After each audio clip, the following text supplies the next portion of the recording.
আল্লাহ পাক রব্বুল আলামিন কোরআনুল কারীম নাজিল করলেন আপনাদের চিন্তা করার জন্য।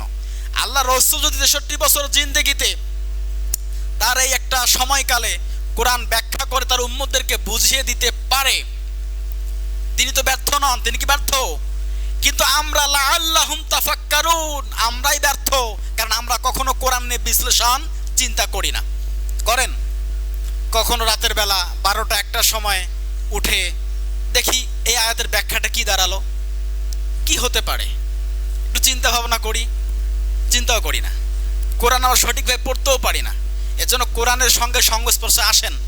আমি এই কথাটা প্রায় বলি, আমার আজকেও মনে হচ্ছে যদি এখানে ওয়াজ নসিহত না করে এখানে বোর্ড লাগিয়ে সবাইকে কোরআন শেখাতে পারতাম সপ্তাহে একদিন করে, আমার মনে হয় কমপক্ষে হলে 20টা লোক কোরআন পড়া শিখতে পারত, লাভ হতো, সত্যি লাভ হতো। কিন্তু এটাকে আমরা অনেক মানুষ ভালোভাবে নেবেন না, বলে হুজুরকে ডাকলাম ওয়াজ করার জন্য, হুজুর আমাদের কোরআন শেখায়। হ্যাঁ, এরকম হবে না? আমার মনে হয় এটাই বাস্তব হতো, এটাই অনেক ভালো হতো। আগে আগে আসতেন, আলিফ বা থেকে শুরু করিয়ে আমি মনে হয় আপনাদের কোরআন দিতে পারতাম, আমার মনে হয় ইনশাআল্লাহ। আমি প্রায় আমার কাছে ইনশাআল্লাহ মনে হয় এইগুলো মহিলা আছে না, নিজের নামটাও লিখতে পারে না, টিপ সই দেয়, আছে না এরকম মহিলা? আছে না? আছে। আমি আগে মুক্তব পড়িয়েছিলাম 17-18 সালের দিকে, মুক্তব পড়িয়েছিলাম। একগুলো মহিলা নিজের নামটাও লিখতে পারে না, কয় বাবা আমি নামটাও লিখতে পারো না, মুই কি কোরআন পড়ার পাই? এভাবে বলে। আমি বলছি আল্লাহর উপর ভরসা রাখেন, ইনশাআল্লাহ পারবেন, চেষ্টা করেন। সাহস দিয়েছিলাম। 4-5 মাসের ভিতরে তারা এখন কোরআন পড়তে পারে, সহি শুদ্ধ হতে পারে না, সহি শুদ্ধভাবে হয় না, আলিফ বা থেকে শুরু করে এরকম করে তাদেরকে আমি পড়িয়েছি, শিখেছি। তাদের চেষ্টা ছিল। না হলো 40টা মহিলা আমার হাতে কোরআন নিয়েছে, আমি কোরআন পড়িয়েছি তাদেরকে। আমাকে বলে এই মহিলা কোরআন পড়া সম্ভব? আরে ভাই, অতিরিক্ত সহি শুদ্ধ হয়তো বা হবে না, কিন্তু পড়তে তো পারবে।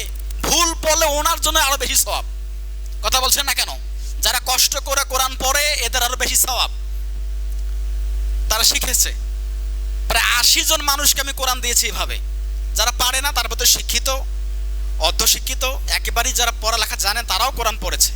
তা আজকে হয়তো এখানে অনেক লোক কোরআন পড়তে পারে না বা ভুল ছিল, চেষ্টা করলে তো আমারও শেখা হতো, আপনাদেরও শেখা হতো। কথা বলা ঠিক না? কিন্তু এটা আসলেই হবে না, আপনারাই চাইবেন না। আমার মাঝে মাঝে মন চাই ওয়াজ না করে, বয়ান না করে কোরআন শিখাই, লাভ আছে, তাও লাভ আছে। কোরআনের একটা হরফ নিয়ে যদি চিন্তা ভাবনা করি তাও সওয়াব। সম্মানিত হাজিরিন, এই কখনো ওয়াজ করে বক্তব্য দিয়ে জুলুম বন্ধ হবে না, অন্যায় অবিচার সম্ভব নয়, দেশ থেকে ভাগানো সম্ভব নয়। আইন পাশ করা লাগবে। কিসের? কোরআনের আইন পাশ করা লাগবে। আল্লাহ পাক আমাদের সকলকেই সহি বুঝ দান করুক, সকলে বলে আমিন।